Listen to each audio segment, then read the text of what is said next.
Amazing facts India సమర్పించు దానియేలు మరియు ప్రకటన గ్రంథ ప్రవచనములకు మరొకసారి మిమ్మల్ని హృదయపూర్వకంగా ఆహ్వానిస్తున్నాము. ఈరోజు మనకున్న అంశము చాలా ప్రాముఖ్యమైనది. క్రీస్తు యొక్క వధువు. ప్రభు అయిన యేసు క్రీస్తు వారికి చెందిన వధువు ఎవరు? ఆ వధువు యొక్క లక్షణములేంటి? ఈ అంశము చాలా ప్రాముఖ్యమైంది. మనం అందరం కూడా తెలుసుకోవాల్సింది. ఈ అంశం గురించి మనకు అవసరమైన విషయములన్నీ కూడా ఈ పుస్తకంలో మీ కొరకు ఏర్పాటు చేసి ఉంచాం. ఈ పుస్తకాన్ని పొందాలంటే మనం ఏం చేయాలి? స్క్రీన్ మీద ఉన్న ఆ నెంబర్కి ఫోన్ చేయండి, మీకు ఉచితంగా మీ ఇంటికి పంపిస్తాము. లేక ఆ వెబ్సైట్ దర్శించండి, ఉచితంగా మీకు పంపించాలని మేము ఆశపడుచున్నాము. క్రీస్తు యొక్క వధువు. ప్రార్థన చేసుకుని ఈ అంశంలోనికి మనం వెళ్దాం. మహాపరిశుద్ధుడైన మా ఘనమైన దేవా, మీకే స్తుతులు స్తోత్రములు చెల్లించుకుంటున్నాము.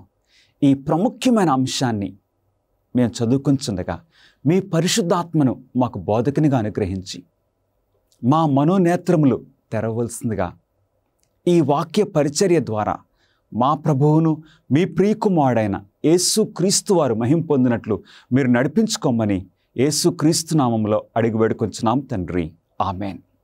సొలొమోను రాజు ఒక మంచి యువరాజుగా ఇప్పుడు సింహాసనం మీద కూర్చున్నాడు. ఆ రాజుగారి దర్బారులో మంత్రులందరూ కూడా తలనిరిసిన వారు ఉన్నారు. ఆ ఉదయకాలమున ఇద్దరు స్త్రీలు కొట్లాడుకుంటూ కలహముతో రాజుగారి దగ్గరికి వచ్చారు. ఏం జరిగింది అని యువరాజు చూస్తున్నాడు. అందరూ గమనిస్తున్నారు. ఇద్దరు స్త్రీలు ఒకే గదిలో జీవిస్తున్నారు. ఆ ఇద్దరు స్త్రీలు, ఒక్కొక్క స్త్రీ ఒక కుమారునికి ప్రసవించింది. కానీ అందులో ఒక స్త్రీ తన కుమారుడు తన ప్రక్కలో ఉన్నప్పటికీ నిద్రిస్తూ తెలియకుండా ఆ బిడ్డ మీదకి దొర్లింది. ఆ బిడ్డ మరణించడం వలన ఆ ప్రక్క మంచం మీద చూసింది. మరొక స్త్రీ తన కుమారుడితో ఉన్నప్పుడు ఆమె నిద్రపోతున్న ఆ సమయంలో ఈ చనిపోయిన బిడ్డను తీసుకుని వెళ్ళి అక్కడ పెట్టి ఆ బిడ్డను తెచ్చుకుని తన పక్కలో పెట్టుకుంది. ఉదయమే లేచిన తర్వాత ఆ స్త్రీ చూసుకుంది, తన కుమారుని చూసుకుంది. చాలా జాగ్రత్తగా గమనించినప్పుడు ఆ చల్లని శరీరములో గమనించేసింది, ఈ కుమారుడు నా కుమారుడు కాదు. ఆ ప్రక్క మంచం మీద చూసేసరికి ఆ తల్లి గమనించింది, తన కుమారుడు ఎక్కడున్నాడు. కలహము ఏర్పడింది. వారు దెబ్బలాడుకుంటూ రాజుగారి దగ్గరికి వచ్చారు. ఆ రాజుగారి యొక్క దర్బారులో ఇప్పుడు ఆ మంత్రులందరూ కూడా చూస్తూ ఉన్నారు. ఈ యువరాజు ఏం చేస్తాడు? ఇప్పుడు ఎలాగా తెలుసుకుంటాడు? ఒకే కుమారుడు, ఇద్దరు స్త్రీలు. ఎవరు నిజమైన తల్లి? ఈ యువరాజు ఎట్లాగా పసికడతాడో, ఎలా తీర్పు తీరుస్తాడని అందరూ తలనెరిసిన వారు గమనిస్తూ ఉన్న ఆ టైంలో సొలొమోను రాజు దేవుడిచ్చిన ఆ జ్ఞానంతో సొలొమోను రాజు ఏం చేశాడండి? ఒక ఖడ్గమును తీసుకొని రమ్మని సెలవిచ్చాడు. ఖడ్గమును తీసుకొని వచ్చి ఆ పసిబిడ్డను ఆ కుమారుణ్ణి 2 ముక్కలు చేసి ఇద్దరికి ఇచ్చి పంపించేయమన్నాడు. ఆ ఖడ్గాన్ని ఆ సైనికుడు తీసుకొని వస్తున్న ఆ టైంలో ఒక స్త్రీ, ఆ 2 స్త్రీల్లో ఒక స్త్రీ రాజుగారి పాదముల దగ్గర పడిపోయి, అయ్యా ఆ బిడ్డను హాని చేయొద్దు, ఆమెకి ఇచ్చేసేయండి అని ఆమె హృదయము పూర్వకంగా రాజుగారిని బ్రతిమాలింది. రాజుగారికి అర్థమైంది నిజమైన స్త్రీ, నిజమైన తల్లి ఎవరో. కానీ వేరొక స్త్రీ అయితే పర్వాలేదు 2 ముక్కలు చేయండి, ఏమి పర్వాలేదు అంటుంది. దీనిని బట్టి రాజుగారికి అర్థమైపోయింది. అవును ప్రియులరా, ప్రకటన గ్రంథములో ప్రవచనములో స్త్రీ అంటే సంఘము, కుమారుడు మన ప్రభువైన యేసుక్రీస్తు వారు. ఈ రోజున 2 స్త్రీలు లేక అనేక సంఘములు నేను నిజమైన తల్లి, నేను నిజమైన సంఘము, మాది అసలైన సంఘము అంటూ అనేకమైన సంఘములు నిజమైన సంఘం మాది, నిజమైన సంఘం మాది అంటూ ఉన్నారు. మరి ఎలా తెలుసుకుంటామో? ఇన్ని సంఘాల్లో, ఇన్ని డినామినేషన్లో దేవునికి చెందిన, క్రీస్తుకు చెందిన నిజమైన వధువును ఎలాగ మనం తెలుసుకుంటాము? ఎట్లాగండి? సొలొమోను రాజు వలె. సొలొమోను రాజు నిజమైన తల్లిని ఎలాగా గమనించాడు? ఖడ్గము ద్వారా. ఈ రోజున దేవుడు మనకు ఈ ఖడ్గమును మన చేతుల్లో పెట్టారు. ఈ వాక్యం అనే ఈ 2 అంచుల ఖడ్గము ద్వారా నిజమైన తల్లి ఎవరో మనం తెలుసుకోవచ్చు. చరిత్రలో 1755 సంవత్సరంలో నార్త్ ఆర్క్టిక్ ఆ మహాసముద్రములో గ్రీన్లాండ్ ఆ ప్రాంతములో ఒక ఓడ తప్పిపోయింది. ఒక 13 సంవత్సరాల వరకు ఆ ఓడ ఆచూకీ తెలియలేదు. 13 సంవత్సరాల తర్వాత ఆ ఓడను కనుక్కున్నారు. ఆ ఓడ ఆ 13 సంవత్సరాల తర్వాత దానిని పరిస్థితిని చూసేసరికి ఆ ఓడలో 28 మంది ఆ ఓడలో పనిచేసే ఆ క్రూ వారు చూశారు. కొంతమంది పండుకుని దుప్పటి కప్పుకొని ఉన్నట్లు, కొంతమంది ఆ వేరువేరు పనులు చేసుకుంటున్నట్లు. ఎందుకంటే ఆ చలిలో, ఆ మంచులో వారు అలాగే మరణించి వారు బిగిసిపోయారు. ఆ మంచుకి, ఆ స్నోకి. మరి ఆ ఓడ నడిపించే ఆ క్యాప్టెన్ యొక్క క్యాబిన్లోకి వెళ్తే ఆ క్యాప్టెన్ అక్కడే కూర్చుని, ఆయన కుర్చీలో ఆయన కూర్చుని ఆయన చేతిలో ఒక పెన్ ఉన్నట్లు కూడా వారు చూశారు. అక్కడ ఆ డేట్ కూడా చూశారు. 1755 అనే సంవత్సరము ఆ డేట్ కూడా చూశారు. 13 సంవత్సరాల తర్వాత ఆ ఓడ ఆ ఐస్లో నుండి ఇప్పుడు కొంచెం పరిస్థితులు మారిన తర్వాత ఆ ఓడ, మనుషులందరూ చచ్చిపోయారు. చచ్చిపోయిన ఆ ఓడ అలాగే తేలుకుంటూ ప్రయాణం చేసుకుంటూ ఒక చోటకు చేరింది. దాన్ని చూసినప్పుడు ప్రజలు ఆశ్చర్యపోయారు.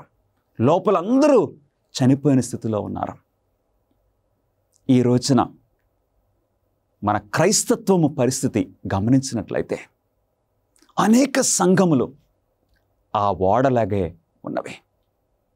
ఆ ఓడ ప్రయాణం చేస్తుంది, కానీ ఆ ఓడలో ఉన్న ఆ పని చేసే వారందరూ కూడా చనిపోయిన స్థితిలో, అవును, ఐసు పట్టేసి ఉన్నట్లుగా మనం చూస్తూ ఉన్నాము. మరి నీ సంఘము ఏ విధంగా ఉన్నది? నా సంఘము ఏ విధంగా ఉన్నది?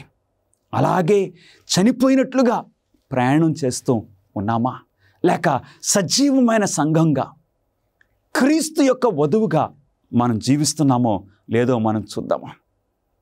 అవును ప్రియులరా, ఇన్ని సంఘాల్లో, ఇన్ని డినామినేషన్లలో మనము క్రీస్తుకు చెందిన నిజమైన సంఘమును ఎలా తెలుసుకోవచ్చండి? దేవుని వాక్యము ఆత్మ ఖడ్గమును ధరించుకుని. ఎఫెసీ 6:17 ఈ రెండంచుల ఖడ్గమనే ఈ వాక్యం ద్వారా నిజమైన సంఘమేదో మనం తెలుసుకోవచ్చు. దేవుని సత్య సంఘాన్ని ప్రకటన గ్రంథము ఎలా చిత్రీకరిస్తుంది?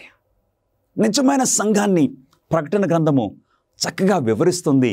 ఏ విధంగా ఉన్నదో మనం చూద్దాం. ప్రకటన గ్రంథము 12వ అధ్యాయము 1వ వచనములో సూర్యుని ధరించుకున్న ఒక స్త్రీ, ఆమె పాదముల క్రింద చంద్రుడును, శిరస్సు మీద 12 నక్షత్రముల కిరీటము ఉండెను. సూర్యుని ధరించుకున్న ఒక స్త్రీ, పాదముల క్రింద చంద్రుడు అంటే ఈ స్త్రీకి ఎటువంటి ఆర్టిఫిషియల్ లేదండి. న్యాచురల్ లైట్, న్యాచురల్ వెలుగు. దేవుడు ఆదమవ్వలను సృష్టించినప్పుడు వారికి వెలుగు వస్త్రములు అనుగ్రహించినట్లుగా ఈ స్త్రీ ప్రకటన గ్రంథము 12వ అధ్యాయంలో ఉన్న ఈ నిజమైన సంఘము నీతి సూర్యుని ధరించుకుని ఉన్నది. ఆమె పాదముల క్రింద చంద్రుడు అంటే బైబిల్లో మనం గమనించినట్లయితే సూర్యుడు అంటే నీతి సూర్యుడు మన ప్రభువైన యేసుక్రీస్తు వారు. క్రొత్త నిబంధన మన ప్రభువైన యేసుక్రీస్తు వారి గురించి వివరిస్తూ ఉన్నది. కానీ పాత నిబంధన అందులో బలులు, నైవేద్యముల గురించి. అంటే పాత నిబంధన ఒక చంద్రుని వలె, క్రొత్త నిబంధన సూర్యుని వలె ఉన్నట్లు మనం చూస్తూ ఉన్నాము.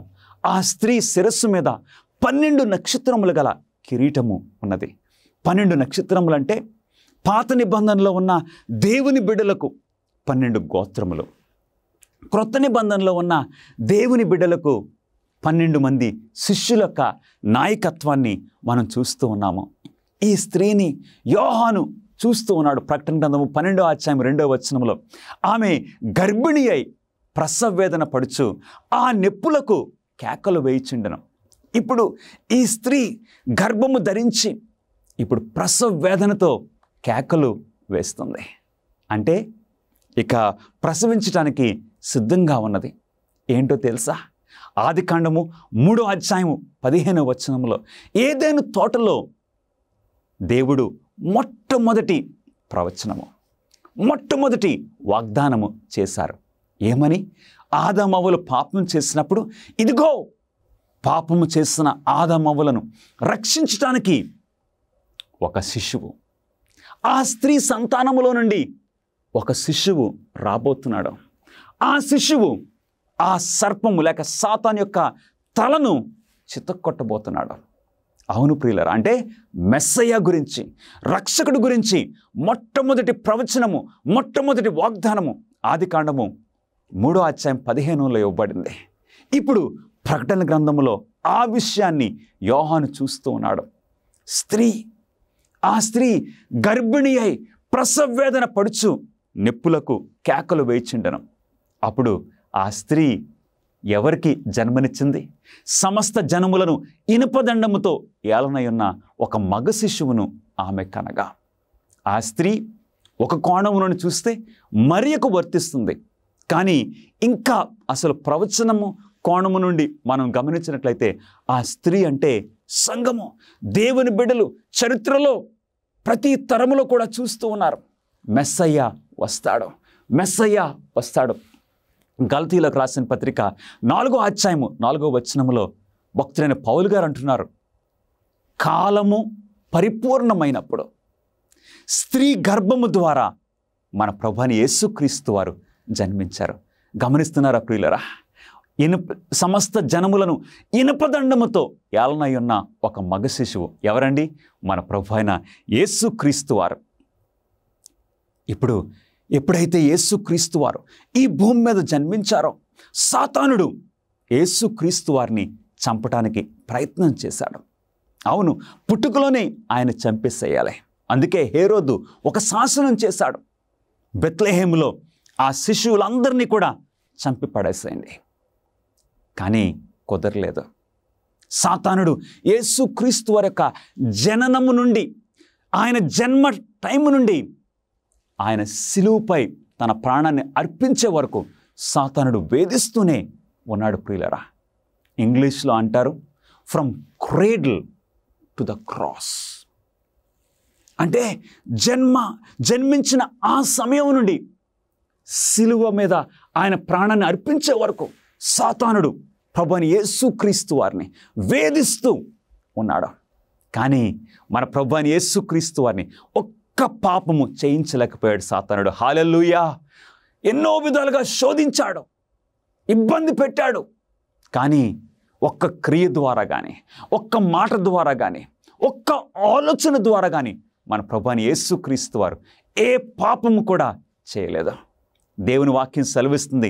ప్రకటన గ్రంథము 12వ అధ్యాయము 5వ వచనములో, ఆమె శిశువు దేవుని యొద్దకును ఆయన సింహాసనం యొద్దకును కొనుపోబడెను. ప్రభువైన యేసుక్రీస్తు వారు పరలోకానికి ఆరోహణమై వెళ్ళిపోవడము మనం చూస్తూ ఉన్నాము విజయవంతంగా. రెండవ ప్రశ్న, ఎర్రని మహాఘట సర్పము ఎవరు?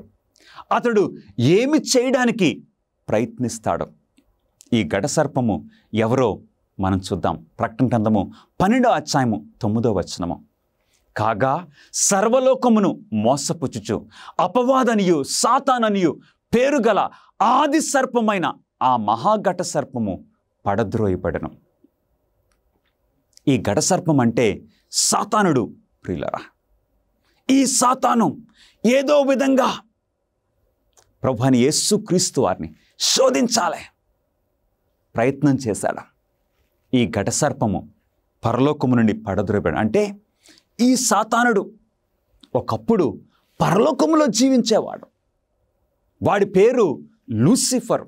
ఒక వెలుగుదూతగా దేవుని సన్నిధిలో దేవుని సింహాసనం దగ్గర జీవించాడు. కానీ ఏం జరిగింది? తన పరిస్థితిని కాపాడుకోలేక గర్వముతో దేవుని మీద తిరుగుబాటు చేయటం వలన పడద్రోయబడ్డాడు. అంటే ఘట సర్పము సాతాను ఆది సర్పము.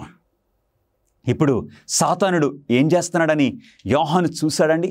ప్రకటన గ్రంథము 12వ అధ్యాయము 4వ వచనములో, కననయున్న ఆ స్త్రీ కనగానే ఆమె శిశువును మృంగివేయవలనని ఆ ఘట సర్పము స్త్రీ ఎదుట నిలిచిండెను. అవును, మన ప్రభువైన యేసుక్రీస్తు వారు ఆయన జన్మించే సమయానికి సాతానుడు ప్రవచనాలను చదివి యేసుక్రీస్తు వారు జన్మించే ఆ సమయానికి ఏదో విధంగా యేసుక్రీస్తు వారిని పుట్టుకలోనే చంపేసేయాలని ప్రయత్నం చేశాడు. ఎట్లాగా? రోమా ప్రభుత్వం ద్వారా, రోమా సైనికుల ద్వారా యేసుక్రీస్తు వారిని చంపడానికి ప్రయత్నం చేశాడు.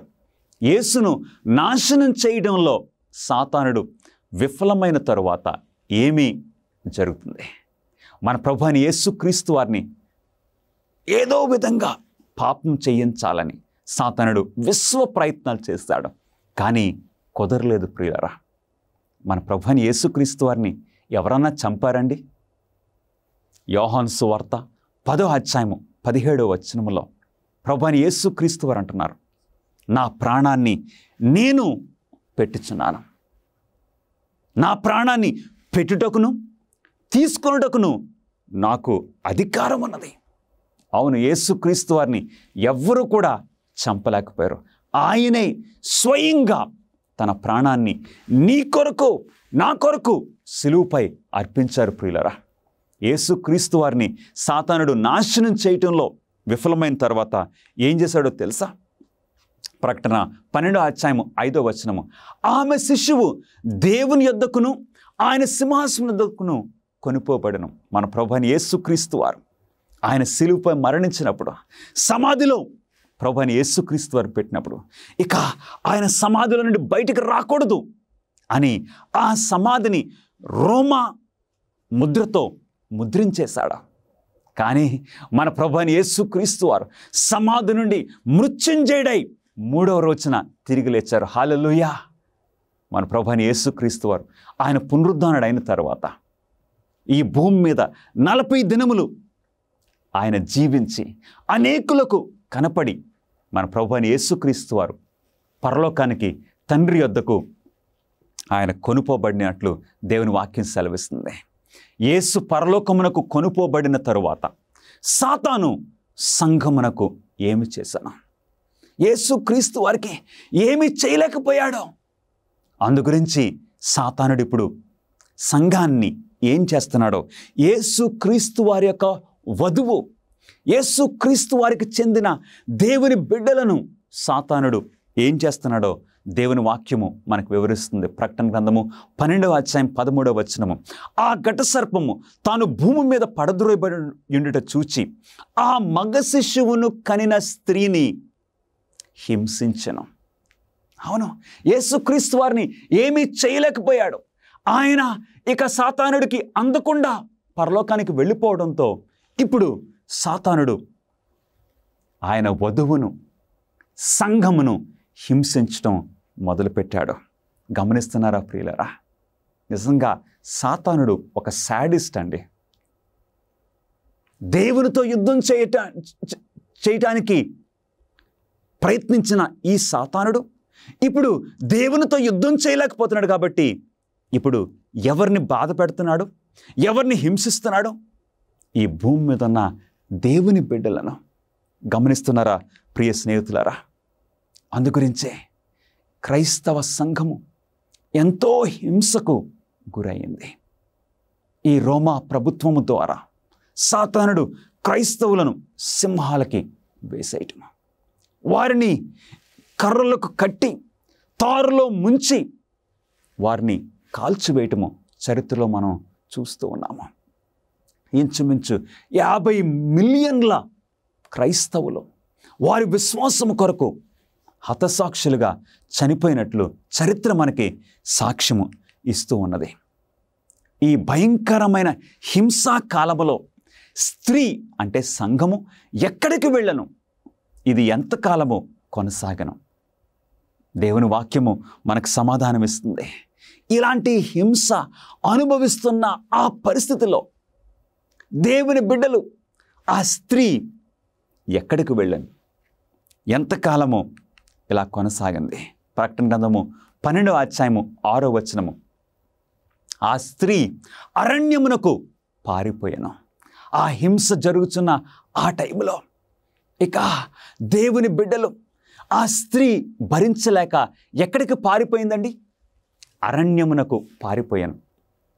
అచ్చట వారు 1260 దినములు ఆమెను పోషింపవలనని దేవుడు ఆమెకు ఒక స్థలము సిద్ధపరిచించెను.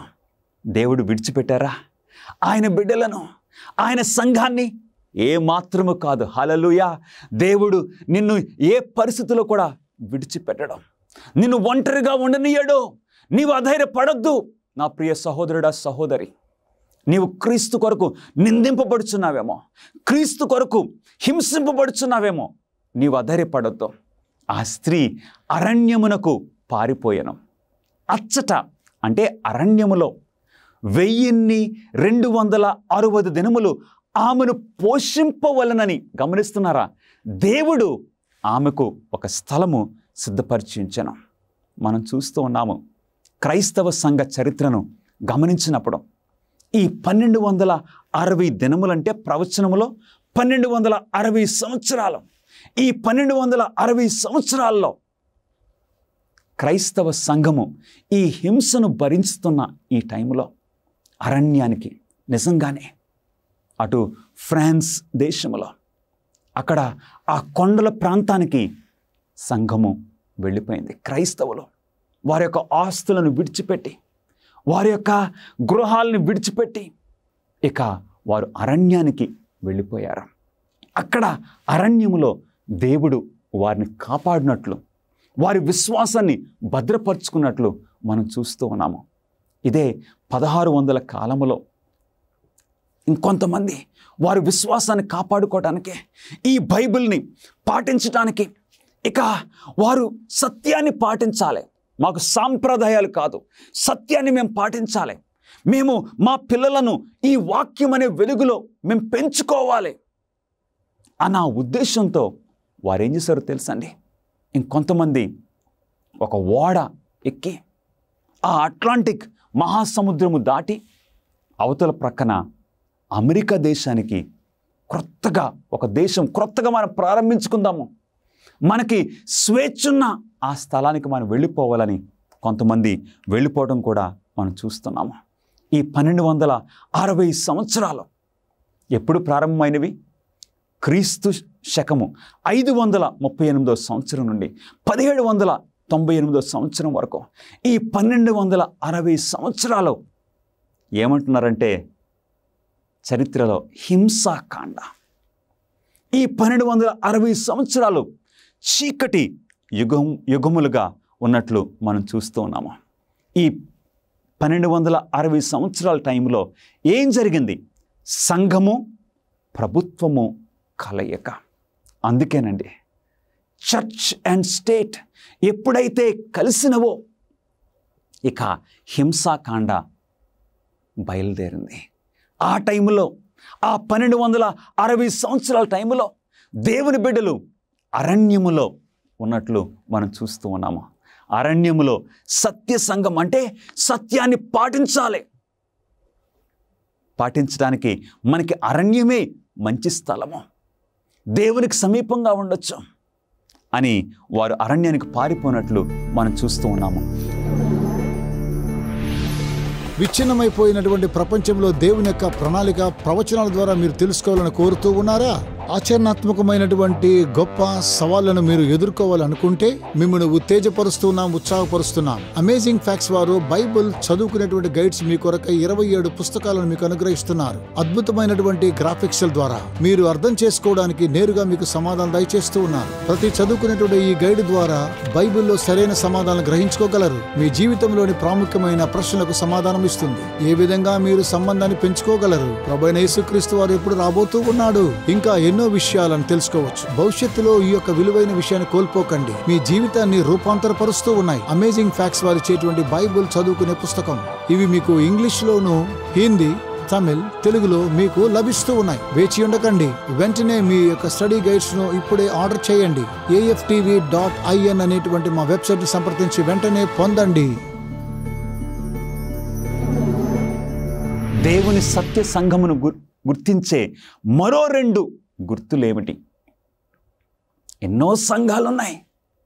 ఈ సంఘాల్లో సత్యమైన సంఘము, నిజమైన సంఘము, దేవునికి చెందిన సంఘమును మనం గుర్తుపట్టాలంటే 2 గుర్తులు ఏంటో దేవుని వాక్యము మనకిస్తుంది. ప్రకటన గ్రంథము 12వ అధ్యాయము 17వ వచనములో, అందుచేత ఆగట సర్పము ఆగ్రహము తెచ్చుకొని దేవుని ఆజ్ఞలు గైకొనుచు యేసును గూర్చి సాక్ష్యమిచ్చుచూ ఉన్న ఆమె సంతానములో శేషించిన వారితో యుద్ధము చేయుటకై బయలువెడలి సముద్ర తీరమున నిలిచెను. సత్య సంఘమునకు ఉండవలసిన ఆ 2 లక్షణములు ఏంటండి? నంబర్ 1, ఆజ్ఞలు. అంటే దేవుని 10 ఆజ్ఞలు గైకొనుచు ఉంటుంది సత్య సంఘము. ఆజ్ఞలు అతిక్రమించే సంఘము అది నిజమైన సంఘం కాదు. దేవుని 10 ఆజ్ఞలు పాటిస్తూ ఉంటుంది. 2వది, యేసును గూర్చి సాక్ష్యమిచ్చుచు ఉంటుంది. అంటే ఇక క్రీస్తే ఆ సంఘానికి సర్వము, క్రీస్తే ఆ సంఘానికి అధిపతి, శిరస్సు. గమనిస్తున్నారా ప్రియులరా? నీ సంఘము దేవుని ఆజ్ఞలు గైకొనుచూ ఉంటుందా?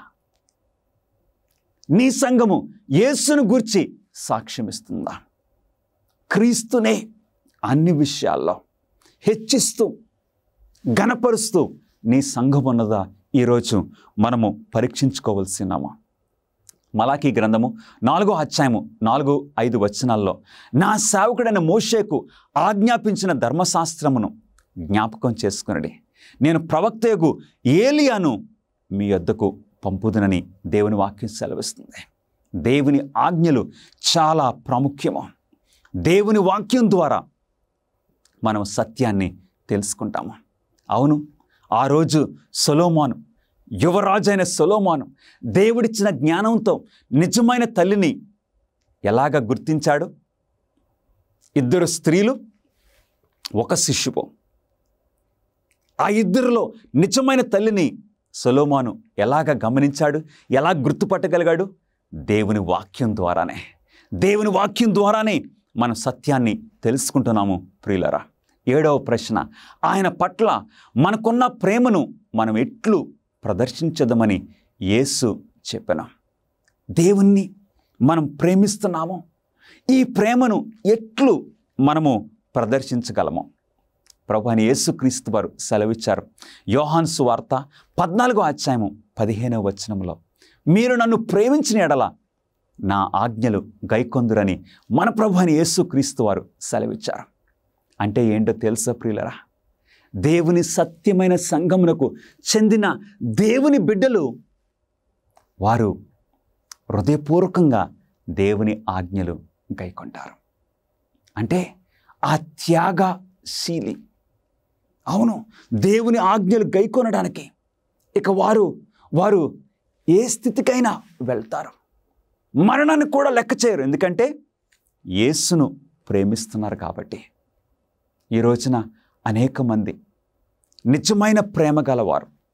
అవునండి, నిజమైన ప్రేమ మనల్ని ఏం చేస్తుంది? బలవంతం చేస్తుంది. అవును, నిజమైన ప్రేమ, నా భార్యను నేను ప్రేమిస్తే, నా భర్తను నేను ప్రేమిస్తే అప్పుడు ఏం జరుగుతుంది? వారు అడిగిన దానిని మనం హృదయపూర్వకంగా చేస్తాము. అట్లాగే సత్యమైన సంఘము, సత్యమైన సంఘానికి చెందిన వారు క్రీస్తును నిజంగా ప్రేమించినట్లయితే హృదయపూర్వకంగా వారు ఆజ్ఞలు గైకొంటారు. మనం ఆయన ఆజ్ఞలను గైకొనుటయే దేవునిని ప్రేమించుట. భారంగా కాదు, ఏదో ఇక కష్టంగా పళ్ళు బిగించుకుని ఆజ్ఞలు గైకొనటం కాదు. హృదయపూర్వకంగా దేవుని ఆజ్ఞలను మనం గైకొంటాం. దేవుని అంత్యకాల సంఘము ఏ 3 దూతల వర్తమానములను ప్రకటించుచు ఉంటున్నాం. ఈ సత్యమైన సంఘము దేవుని ఆజ్ఞలు గైకొనొచ్చు యేసును గూర్చి సాక్ష్యమిచ్చుచు ఉన్న ఈ సంఘము ఒక ప్రాముఖ్యమైన వర్తమానాన్ని ఈ భూనివాసులందరికీ అందిస్తూ ఉంటుందని ప్రకటన గ్రంథము మనకు తెలియజేస్తుంది. ప్రకటన గ్రంథము 14వ అధ్యాయము 7వ వచనములో, మీరు దేవునికి భయపడి ఆయనను మహింపరచుడి, ఆయన తీర్పు తీర్చు గడియ వచ్చెను గనుక ఆకాశమును భూమిని సముద్రమును జలధారలను కలుగు చేసిన వానికే నమస్కారం చేయుడి. ఈ సత్యమైన సంఘము ఆ 3 దూతల వర్తమానాన్ని లోకానికి తెలియజేస్తుంది. ఏమని? మనం దేవుణ్ణే ఆరాధించాలి, దేవునికే, సృష్టికర్తనే మనం నమస్కరించాలి అని లోకానికి తెలియజేస్తుంది. రెండవ దూత అనగా వేరొక దూత అనగా రెండవ దూత అతని వెంబడి మోహోద్రేకముతో కూడిన తన వ్యభిచార మద్యమును సమస్త జనులకు త్రాగించిన ఈ మహాబబులోను కూలిపోయెను అని చెప్పాను. 2 స్త్రీలు సొలొమోను దగ్గరికి వచ్చారు. ఒక స్త్రీ నిజమైన తల్లి, మరొక స్త్రీ నకిలీ. గమనిస్తున్నారా ప్రియులరా? ఈ బబులోన్ అంటే ఆ అపవిత్రమైన స్త్రీ, అబద్ధమాడుచున్న ఆ స్త్రీ, మోసపు మాటలు కలిగిన ఆ స్త్రీ. ఇప్పుడు ఈ రెండవ దూత వచ్చి ఏమంటుంది? బబులోను కూలిపోయెను. ఎందుకు బబులోను కూలిపోయింది? బబులోన్ అంటే అపవిత్రమైన సంఘము. ఎందుకు కూలిపోయింది? తన వ్యభిచార మద్యమును సమస్త జనములకు త్రాగించిన. వ్యభిచార మద్యం అంటే ఏంటి? మద్యము అంటే ఆ సారాయో, ఆ కల్లో అలాంటి మత్తు పదార్థము. ఆ మత్తు పదార్థం తాగిన తర్వాత ఆ వ్యక్తి యొక్క పరిస్థితి ఏ విధంగా ఉంటుంది? మంచి చెడును సరిగ్గా తేడా తెలియదు. రోడ్డు మీద ఎడమ ప్రక్కన నడుస్తున్నాడో కుడి ప్రక్కన నడుస్తున్నాడో తేడా తెలియదు. రోడ్డు మీద మనం వెళ్తున్నప్పుడు ఆ రోడ్డు ప్రక్కనే పడిపోయిన వ్యక్తులను చూస్తాం. ఎందుకు? త్రాగేసి. ఆ వ్యక్తి ఎక్కడ పండుకున్నాడో కూడా, ఆ పరిస్థితి ఏ విధంగా ఉందో తెలియని స్థితిలో. అవును ప్రియులరా, ఈ అపవిత్రమైన స్త్రీ, దానికి పేరు బబులోనని ప్రకటన గ్రంథము తెలియచేస్తుంది. ఈ బబులోను తప్పుడు బోధలు ప్రజలకు తెలియచేసింది. అలాంటి స్త్రీ కూలిపోయెనని దేవుని వాక్యం సెలవిస్తుంది. అవును, తప్పుడు సంఘములు, తప్పుడు బోధలు, సత్యము లేని దేవుని వాక్యమును పాటించని సంఘములన్నీ నిజంగా సచ్చిన సంఘాలే, మరణించిన సంఘాలే. అవును ప్రియ సహోదరుడ, సహోదరి, నీవు ఏ సంఘానికి చెంది ఉన్నావో? సజీవంగా ఉన్న సంఘానికి నీవు చెంది ఉన్నావో లేదో మనము పరీక్షించుకోవాలి. మూడవ దూత వర్తమానాన్ని కూడా వారు తీసుకుని వస్తున్నారు. అప్పుడు రాజ్యములకు భూషణమును, కల్దీయులకు అతిశయాస్పదమును, మహాత్యమునగు బబులోనును దేవుడు పాడు చేసిన సొదొమ గొమొర్రాల వలె అగును. అది మరెన్నడూను నివాస స్థలముగా ఉండదు. తరతరములకు దానిలో ఎవడును కాపురం ఉండడు. అవును ప్రియులారా, ఒకప్పుడు బబులోను పట్టణము చాలా రాజ్యములకు భూషణముగా, జ్యువెల్ ఆఫ్ ద కింగ్డమ్స్, అలాగున్న బబులోను కూలిపోవటము ఎందు గురించో తెలుసా? ఎందుకు కూలిపోయిందో తెలుసా? బబులోను దేవుణ్ణి ధిక్కరించింది, దేవదూషణ చేసింది. అరబీయులలో ఒక్కడైనను అక్కడ తన గుడారము వేయడు. గొర్రెల కాపర్లు తమ మందలను అక్కడ పరుండనీయరు. నక్కలు అక్కడ పండుకొనును, గురుపోతులు వారి ఇండ్లలో ఉండును, నిప్పుకోళ్ళు అక్కడ నివసించును, కొండ మేకలు అక్కడ గంతులు వేయను. అంటే ఒకప్పుడు అంత వైభవంతో ఉన్న ఆ బబులోను కూలిపోవడంతో ఇప్పుడు ఏ మనుషులు అక్కడ జీవించట్లేదు. మరి ఎవరు జీవిస్తున్నారు అక్కడ? ఆ నక్కలు, ఆ గురుపోతులు, ఆ నిప్పుకోళ్ళు, ఆ కొండ మేకలు అలాంటివి జీవిస్తున్నాయి. ఈ రోజున ఇప్పుడు కూడా మనం వెళ్ళి చూస్తే ఒకప్పుడు బబులోనున్న ప్రాంతము ఎడారిగా, నిర్మానుష్యంగా ఉన్నట్లు మనం చూస్తూ ఉన్నాము. మూడవ దూత వెంటనే వచ్చి, మూడవ దూత వర్తమానం ఏంటి? మరియు వేరొక దూత అనగా మూడవ దూత వీరి వెంబడి వచ్చి గొప్ప స్వరముతో ఇలాగు చెప్పెను, ఆ క్రూర మృగమునకు గాని దాని ప్రతిమకు గాని ఎవడైనను నమస్కారము చేసి తన నొసటి యందేమి చేతి మీదనేమి ఆ ముద్ర వేయించుకొనని ఎడల దేవుని కోపమును మద్యమును వాడు త్రాగును. అంటే దేవుడు పరలోకము నుండి మనల్ని ప్రేమించి ఈ మూడు దూతల వర్తమానాన్ని ఈ భూనివాసులకు పంపిస్తున్నారు. అంటే ఆ అబద్ధమైన సంఘము వెనుక మీరు వెళ్ళొద్దు. ఆ అపవిత్రమైన సంఘము యొక్క బోధలను మీరు లక్ష్య పెట్టొద్దు. ఎందుకంటే అలా చేస్తే మృగం యొక్క ముద్రను మీరు పొందే అవకాశం ఉన్నదే. మృగం యొక్క ముద్రను పొందితే దేవుని కోపమును మీరు అనుభవించవలసి వస్తుంది అని మూడవ దూత వర్తమానం ఇస్తున్నారు. ఈ వర్తమానములను దేవుని సంఘము ఎవరికి ప్రకటిస్తుంది? అవును ప్రియులరా, ఈ మూడు దూతల వర్తమానమును సత్యమైన సంఘము ఎవరికి ప్రకటిస్తుంది? దేవుని వాక్యం సెలవిస్తుంది.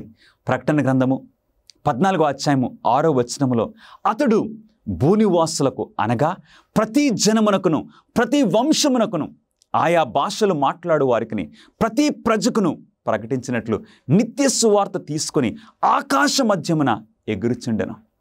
ఈ సత్యమైన సంఘము ఈ మూడు దూతల వర్తమానాన్ని భూనివాసులందరికీ, ఏ దేశానికి చెందిన, ఏ మతానికి చెందిన, ఏ భాష మాట్లాడిన అందరికీ కూడా ఈ సత్యమైన సంఘము ఈ మూడు దూతల వర్తమానము అంటే ఇది నిత్య సువార్తను అందరికీ అందిస్తూ ఉంటుందని దేవుని వాక్యం సెలవిస్తుంది.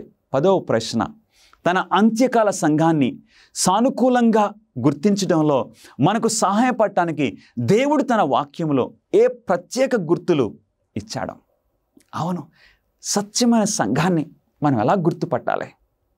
అవును, మనం ఊహించిన అవసరం లేదు ప్రియులరా, మనం ఏమీ కూడా ఊహించిన అవసరం లేదు. దేవుని వాక్యమే మనకు ఆ లక్షణాలని ఇస్తూ ఉన్నది. 7 గుర్తులు మనం చూడొచ్చు సత్యమైన సంఘాన్ని గుర్తుపట్టడానికి. ఆ 7 మీరు జాగ్రత్తగా గమనించమని నేను కోరుచున్నాను ప్రియ సహోదరుడా, సహోదరి. ఆ సత్యమైన సంఘము 1798లో అరణ్యములో నుండి బయటకు వచ్చిన తర్వాత కనిపించి దాని ప్రత్యక్ష పని జరిగిస్తుంది. ఆ 1260 సంవత్సరములు హింస గురించి ఆ సత్యమైన సంఘము ఎక్కడికి వెళ్ళిపోయిందండి? అరణ్యానికి పారిపోయింది. అంటే ఆ 1260 సంవత్సరములు పూర్తయిన తర్వాత ఆ సంఘము ఎక్కడికి వస్తుంది? అరణ్యము నుండి బయటకు వస్తుంది. బయటికి వచ్చి ఇప్పుడు తన పరిచర్యను అందరికీ ఆ పరిచర్యను చేస్తుంది. అది మొదటి లక్షణము.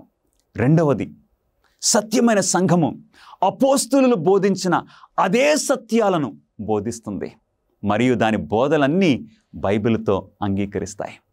ఎందుకంటే ఈ సంఘము దేవుని సత్యమైన సంఘము, ఆదిమ సంఘము ఏ విధంగా పవిత్రంగా ఉందో, పవిత్రమైన బోధలు కలిగి ఉన్నదో, ఈ సత్యమైన సంఘం కూడా అదే బోధలు, భిన్నమైన బోధలు కాదు. అపోస్తులు బోధించిన అదే సత్యాలను ఈ సంఘం బోధిస్తుంది. గమనిస్తున్నారా ప్రియులరా? మరియు దాని బోధలన్నీ బైబిలుతో ఏకీభవిస్తున్నాయి, అంగీకరిస్తాయి. మూడవ విషయము, మూడవ గుర్తుపట్టే లక్షణము, ఇది బైబిల్ సబ్బాతు సహా 10 ఆజ్ఞలను పాటిస్తుంది. సత్యమైన సంఘము దేవుని 10 ఆజ్ఞలను పాటిస్తుంది. ఆ 10 ఆజ్ఞల్లో ప్రాముఖ్యంగా మధ్యలో ఉన్న ఆ 4వ ఆజ్ఞను, విశ్రాంతి దినం గురించిన ఆజ్ఞను కూడా సత్యమైన సంఘము పాటిస్తుంది. 4వ గుర్తుపట్టే లక్షణము, ఇది ప్రవచన సారము అను వరమును కలిగి ఉంటుంది. అవును, ప్రవచనాల్ని బోధిస్తూ ఉంటుంది, ప్రవచన సారము కలిగి ఉంటుంది. గమనిస్తున్నారా? ప్రవక్తల బోధలు, ప్రవచన సారము, ప్రవచనములు ఇతరులకి తెలియజేసే ఆ జ్ఞానము కలిగి ఈ సంఘం ఉంటుంది. 5వ లక్షణము, ఇది దేవుని 3 అంత్యకాల వర్తమానములను గొప్ప స్వరముతో ప్రకటించిన. అవును, ఈ 3 దూతుల వర్తమానాన్ని ఈ నిత్య సువార్తగా భూనివాసులందరికీ ఈ సత్య సంఘము ప్రకటిస్తుంది. అంత మాత్రమే కాదు, 6వ విషయము, ఈ సత్యమైన సంఘాన్ని గుర్తుపట్టడానికి దేవుడిస్తున్న 6వ లక్షణము, ఇది ప్రపంచ వ్యాప్త ఉద్యముగా ఉంటుంది. అంటే దేవుని సత్యమైన సంఘము ఏదో ఒక లోకల్గా, ఒక ప్రాంతానికి చెందింది లేక ఒక దేశానికి చెందింది మాత్రమే కాదు. దేవుని సత్యమైన సంఘము ఏంటండి? ప్రపంచవ్యాప్తంగా ఉంటుంది, ఏ గ్లోబల్ మూవ్మెంట్గా ఉంటుంది. చివరిగా 7వ లక్షణము, సత్యమైన సంఘాన్ని గుర్తించడానికి ఇది నిత్య సువార్తను. నిత్య సువార్త అంటే యేసు క్రీస్తు ద్వారా మాత్రమే రక్షణ కలుగునని బోధించును. ఎందుకంటే యేసు క్రీస్తే సంఘానికి శిరస్సు. అంటే క్రీస్తు ద్వారా మాత్రమే మనకు రక్షణ, ఆయన కృప ద్వారా మాత్రమే మనకు రక్షణ అని ఈ సత్యమైన సంఘము భూనివాసులందరికీ ప్రకటన చేస్తుంది. గమనిస్తున్నారా ప్రియులరా? ఈ 7 లక్షణాలని మీరు గుర్తుపడుతున్నారా? ఇప్పుడు యేసు ఈ 7 ప్రవచనాత్మక గుర్తులను నీకిచ్చి వెళ్ళి నా సంఘమును కనుగొనుము అని చెప్పుచున్నాడు. ఆయన సంఘమును కనుగొనే నీ అన్వేషణకు సంబంధించి ఆయన ఏమి వాగ్దానం చేస్తున్నారు? ఈ బైబిల్ ఈ 7 లక్షణాలని మనకి ఇస్తుంది. ఈ 7 లక్షణాలు మనకిచ్చి ఇప్పుడు మీరే ఆ సంఘం ఏంటో గుర్తుపట్టండి. గుర్తుపట్టడానికి ఈ 7 లక్షణాలు మనకున్నాయి. మనం వెళ్ళి ఇప్పుడు ప్రపంచంలో నిజమైన సంఘం ఏదో మనమే గుర్తుపట్టొచ్చు. యేసుక్రీస్తు వారు అంటున్నారు, వెదకుడి నీకు దొరుకును. అవును, ఈ 7 లక్షణములు పట్టుకుని మనము ఆ సత్యమైన సంఘం ఏంటి, క్రీస్తుకు చెందిన సంఘం ఏంటో మనం వెతికితే ఖచ్చితంగా మనకు దొరుకుతుంది. ఈ 7 అంశాలు లేక 7 గుర్తులకు ప్రపంచంలో ఎన్ని సంఘ సంస్థలు అనుగుణంగా సరిపోతాయి? ఎన్నండి? దేవుని వాక్యమే సమాధానం ఇస్తుంది. ఎఫెసీయులకు రాసిన పత్రిక 4వ అధ్యాయము 5వ వచనంలో ప్రభు ఒక్కడే, విశ్వాసం ఒక్కటే, బాప్టిస్మం ఒక్కటే. అంటే ఒకే సంఘము అయి ఉంటుంది. ఎన్నో డినామినేషన్లు ఉండొచ్చు, కానీ దేవునికి చెందిన సత్యమైన సంఘము ఒకటే అయి ఉంటుంది.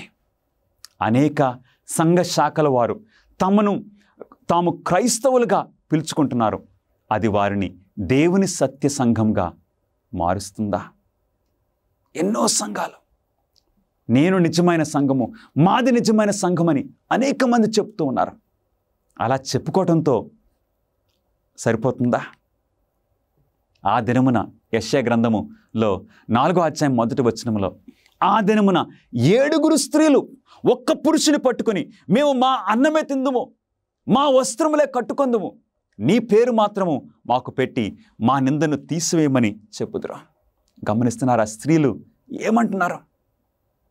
ఒక పురుషుని పట్టుకొని మేము మా అన్నమే తింటాము, మా వస్త్రాలే ధరించుకుంటాం, నీ పేరు మాత్రము మేము పెట్టుకుంటాము. ఈ రోజున అనేకమైన సంఘాలు వారికి ఇష్టమైన ఆహారాన్ని తీసుకుంటున్నారు. ఆహారం అంటే జీవాహారము, దేవుని వాక్యము. మాకు ఇష్టం వచ్చిన బోధలు మేము బోధించుకుంటాము, మా వస్త్రాలే మేము ధరించుకుంటామంటే క్రీస్తు వస్త్రం కాదు, క్రీస్తు బోధలు కాదు, వారికి అనుకూలంగా ఉన్న బోధలు, వారు అనుకూలంగా ఉన్న వస్త్రాలు, కానీ క్రీస్తు పేరు మాత్రం పెట్టుకుంటున్నారు.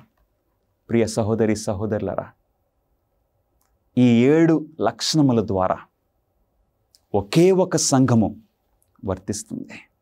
అదేంటంటే ఈ వర్తమానాలను మీకు అందిస్తున్న సెవెంత్ డే అడ్వెంటిస్ట్ సంఘము. ఒక వ్యక్తి దేవుని అంత్యకాల సత్య సంఘాన్ని కనుగొన్న తర్వాత సంఘములో సభ్యత్వము పొందటము అవసరమా? ఈ 7 లక్షణాలు కలిగిన సంఘాన్ని మనం తెలుసుకున్న తర్వాత ఆ సంఘంలో మనం భాగంగా ఉండటము అవసరమేనా?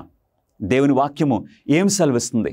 అపోస్తల కార్యములు 2వ అధ్యాయము 47వ వచనములో, మరియు ప్రభువు రక్షణ పొందుచున్న వారిని అనుదినము వారితో చేర్చుచుండెను. అవును, ఆదిమ సంఘంలో మనం చూస్తూ ఉన్నాము. ఇక దినదినము ఆ సంఘములోనికి దేవుడు క్రొత్త వారిని చేరుస్తూ ఉన్నారు. అవును, ఆ సంఘాన్ని మనం తెలుసుకున్నప్పుడు అందులో భాగంగా మనం ఉండాలా? ఖచ్చితంగా ఉండాలి. ఎందుకంటే నూతనంగా జన్మించిన శిశువుకి ఏం కావాలండి? పోషణ కావాలి, ఒక కుటుంబం కావాలి, ఒక చర్చ్ ఫ్యామిలీ మనకు కావాలి.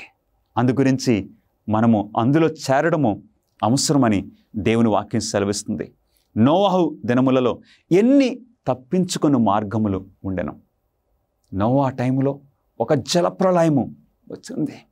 ఆ జలప్రళయమును నుండి తప్పించుకోవడానికి ఎన్ని మార్గాలు దేవుడు ఏర్పాటు చేశారు.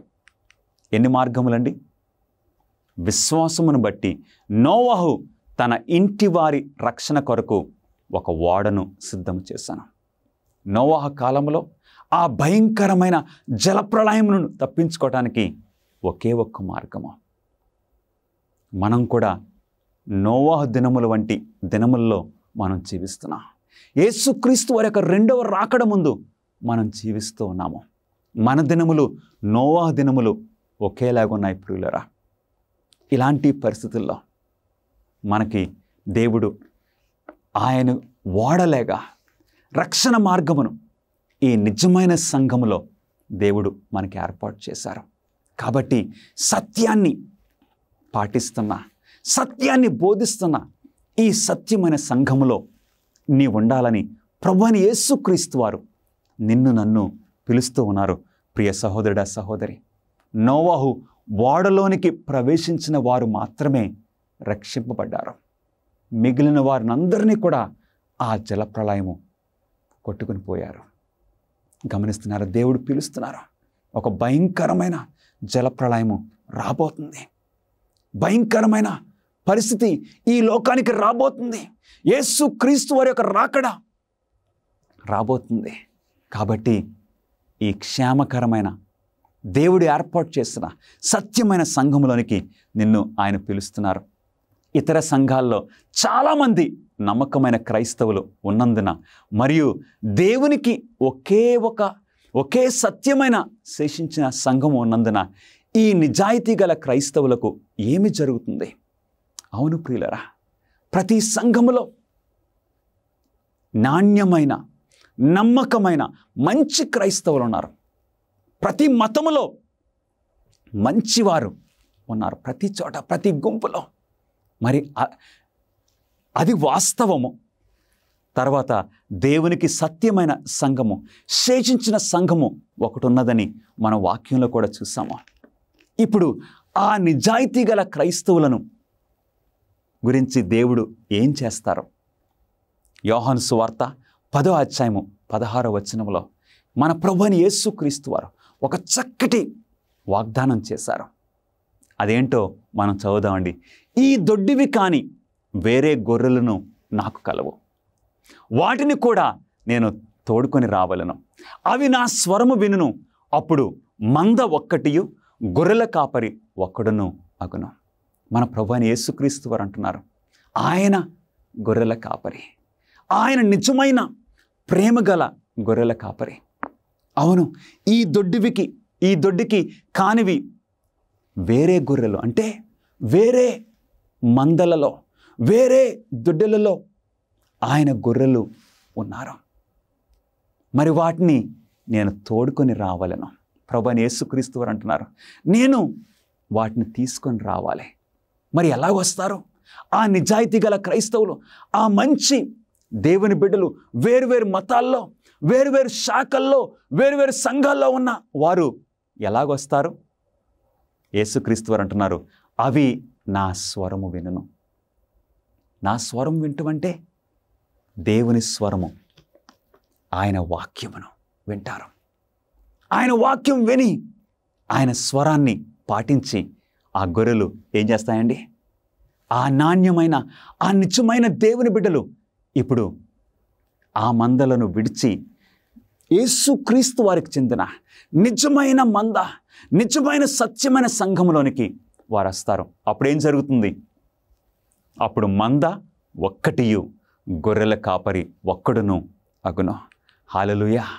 మన ప్రభువైన యేసుక్రీస్తు వారు ఈరోజు నిన్ను నన్ను పిలుస్తున్నారు. బబులోను కూలిపోయెను, నా ప్రజలారా. ఈ బబులోనులో ఆయన ప్రజలను దేవుడు పిలుస్తున్నారు.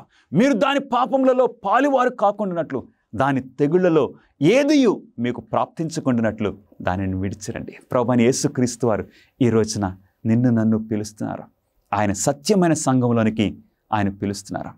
తన గొప్ప అంత్యకాల సంఘం యొక్క భద్రతలోనికి ప్రవేశించడానికి యేసు ఈరోజే నిన్ను పిలుస్తూ ఉన్నాడు. నీవు ఆయన దృష్టికి ఎంతో విలువైన వ్యక్తివి. ఆయన పిలుపుకు నీవిప్పుడే స్పందిస్తావా? ప్రియ సహోదరుడా, సహోదరి, ప్రభువైన యేసుక్రీస్తు వారి యొక్క సత్యమైన సంఘాన్ని బైబిల్ ప్రకారంగా మనం చూసాం. ఈ సత్యమైన సంఘమునకు, ఈ మందలోనికి ప్రభువైన యేసుక్రీస్తు వారు నిన్ను ఆహ్వానిస్తున్నారు. నీ స్పందన ఏంటి? నీ నిర్ణయం ఏంటి?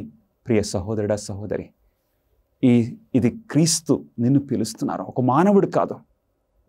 ఆయన స్వరానికి నువ్వు స్పందిస్తావా? ప్రార్థన చేసుకుందాం. మహాపరిశుద్ధుడా, మీకే స్తుతులు, స్తోత్రములు. నాయనా, మీరు మాకు అందించిన ఈ వాక్యమును బట్టి నీ గొర్రెలు ప్రభువా వేరు చోట్ల ఉన్నవి. అవి నీ స్వరము వినును. నీ స్వరము విని నాయన నీ మందులోనికి వస్తాయని మీరు సెలవిచ్చారు. మీరు జరిగించుకోండి. నీ బిడ్డలకు ప్రభువా ఆ అట్టి పిలుపును మీరు వినునట్లు మీరు చేయమని, మీ కృప చూపించమని మా ప్రభువును, మీ ప్రియకుమారుడైన నజరుడైన యేసుక్రీస్తు నామములో అడిగి వేడుకొంచున్నాం తండ్రి. ఆమేన్. God bless you, friends. చెట్లు అందమైనవి మరియు చెట్టుగా తయారవడానికి అవసరమైన ప్రతిదీ ఒక చిన్న విత్తనం లోపల నుండి వస్తుందంటే ఆశ్చర్యంగా అనిపిస్తుంది కదా. ఎందుకంటే అద్భుతం ఏంటో తెలుసా? చిన్ని QR కోడ్ లోపల మీరు ఆధ్యాత్మికంగా ఎదగడానికి మీకు కావాల్సినవన్నీ ఉన్నవి. Amazing facts India link tree ఇది. దీన్ని స్కాన్ చేయండి అంతే. వెంటనే మీరు మా బైబిల్ అధ్యయన ప్రణాళిక, మా వెబ్సైట్, మా book store, YouTube, Facebook, Instagram, ShareChat, మీరు ఇప్పుడు కనెక్ట్ అయ్యారు. ఈ చిన్న QR కోడ్ని స్కాన్ చేయండి. ఈరోజే మీ ఆధ్యాత్మిక ఎదుగుదలకు శ్రీకారం చుట్టండి. మా ప్రార్థనా బృందము మీ ప్రత్యేక ప్రార్థనా విన్నపాలను స్వీకరించి మీకోసం ప్రార్థన చేయడానికి సిద్ధంగా ఉన్నాము. దయచేసి స్క్రీన్ మీద కనిపించే ఫోన్ నెంబర్కి కాల్ చేయడానికి ఆలస్యం చేయకండి. లేక మీ ప్రార్థనా విన్నపములను prayer@aftv.in అనే అడ్రస్కు ఈమెయిల్ చేయమని కోరుచున్నాను.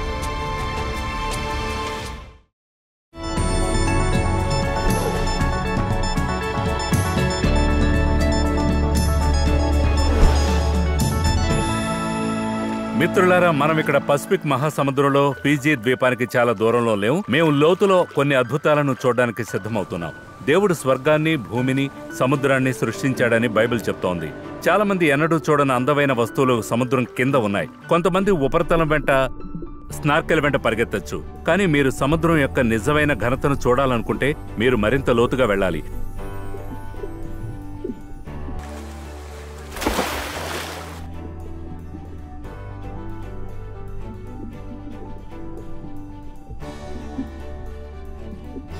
ప్రజలకు చేపల వంటి మొప్పలు లేనందున ఉపరితలం కింద ఊపిరి పీల్చుకోవడానికి మనం అసాధారణమైన దాన్ని చేయాలి.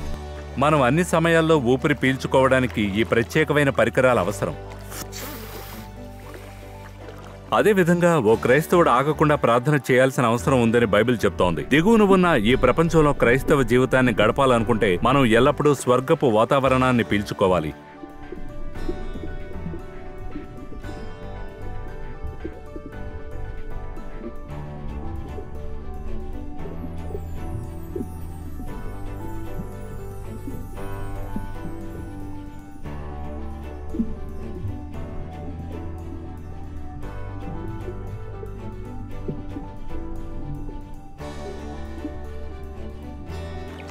వావ్, ఎంత అద్భుతమైన ప్రపంచం!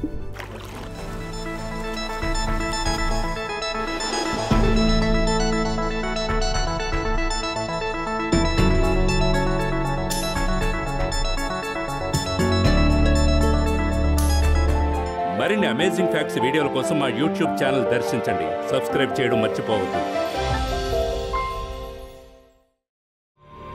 ఈ ప్రసంగాలు మీ మనసులో ప్రశ్నలను తలెత్తేలా చేశాయా?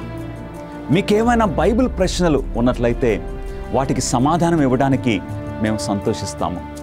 దయచేసి స్క్రీన్ మీద కనిపించే ఫోన్ నంబర్కి కాల్ చేయడానికి ఆలస్యం చేయకండి. లేదా మీకున్న ప్రశ్నలను info@aftv.in అనే అడ్రస్కు ఈమెయిల్ చేయమని మిమ్మల్ని కోరుచూ ఉన్నాను. మీరు ఈ వాక్యాన్ని ధ్యానిస్తూ ఉన్నప్పుడు దేవుడు మిమ్మలను దీవించును గాక.